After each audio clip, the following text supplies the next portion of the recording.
পানের সাথে জর্দা এবং ধূমপান করা যাবে কি? পানও খাইবেন, জর্দাও খাইবেন, আবার ধূমপানও।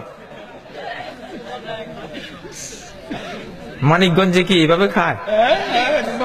হ্যাঁ, পান আবার সাথে জর্দা আবার সিগারেটও। হ্যাঁ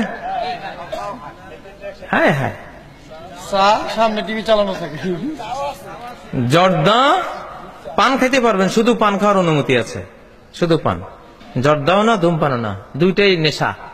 জর্দা এক নেশা, এটা কাঁচা নেশা, আর ধূমপান হলো মানে পোড়া নেশা। দুইটাই নেশা, দুইটাই অবৈধ। এটা লেটেস্ট গবেষণা দেখা গেছে যে তামাক জাতীয়, তামাক পাতাটাই নিশাকর দ্রব্য, নিশাদ্রব্য, এটা খাবেন না। কাঁচাটাও না, পোড়াটাও না। বিবাহের জন্য পাত্রী দেখতে গেলে ছেলে কোনো হাদিয়া দিতে পারে কি? হাদিয়া তো তাহাদু তাহাব্বু, হাদিয়া দেওয়া বৈধ, অসুবিধা নেই, হাদিয়া দেওয়া যাবে। বিসমিল্লাহির রহমানির রহিম। আমার ছেলে ব্যাংকে চাকরি করে, সে আমাকে হজ করার জন্য টাকা দিতে চায়। আমার মন তো যেতে চায়, সুদ ছাড়া কোনো ব্যাংক বাংলাদেশে আছে কি? তাই আমি উক্ত টাকা দিয়ে হজ করতে পারবো কি? আপনি ইসলামী ব্যাংক 10টার মতো আছে বাংলাদেশে, এক্সিম ব্যাংক, বাংলাদেশ ইসলামী ব্যাংক লিমিটেড, আরো আল আরাফাত, শাহজালাল ইসলামী ব্যাংক। ইসলামী ব্যাংকের তো এখন অভাব নেই, এগুলো তো ইসলামী ব্যাংক, বাণিজ্য based, business based, profit and loss sharing business based banking. এগুলো তো সুদী ব্যাংকিং না। আপনি চোখ বন্ধ করে এগুলির সাথে লেনদেন করবেন, শর্তগুলি ঠিক আছে কিনা, অফিসাররা ঠিক মতো শর্ত পালন করছে কিনা জেনে নেবেন। গুনাহ হলে ওদের হবে, আপনার কোনো গুনাহ হবে না। এগুলি শরিয়া বোর্ড আছে, ইসলামিক আছে, সারা ওয়ার্ল্ডের মুসলিমরা এগুলিকে স্বীকৃতি দিয়েছে। অতএব ইসলাম ধর্ম মুহাম্মদ সাল্লাল্লাহু আলাইহি ওয়াসাল্লামের যুগে 4 ভাগে ছিল কি?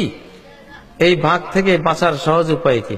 ইসলাম ধর্ম নবীজির যুগে 1 ভাগে ছিল, আর এখন ইমাম মাহদী আসতেছেন, ঈসা আলাইহিস সালাম আসতেছেন, এখন আবার 1 ভাগে থাকবো, আর কোনো ভাগযোগ নাই।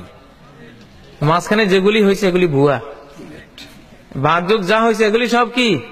ভুয়া।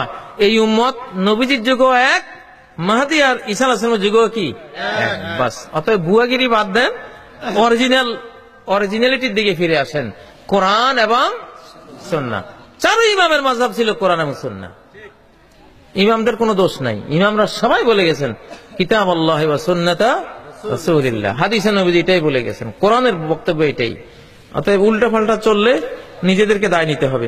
আল্লাহু আল্লাহু ইয়া রাব্বি ইয়া আল্লাহ, আল্লাহু ইয়া রাব্বি ইয়া আল্লাহ। লা ইলাহা ইল্লাল্লাহ, লা ইলাহা ইল্লাল্লাহ, লা ইলাহা ইল্লাল্লাহ, মুহাম্মাদুর রাসূলুল্লাহ।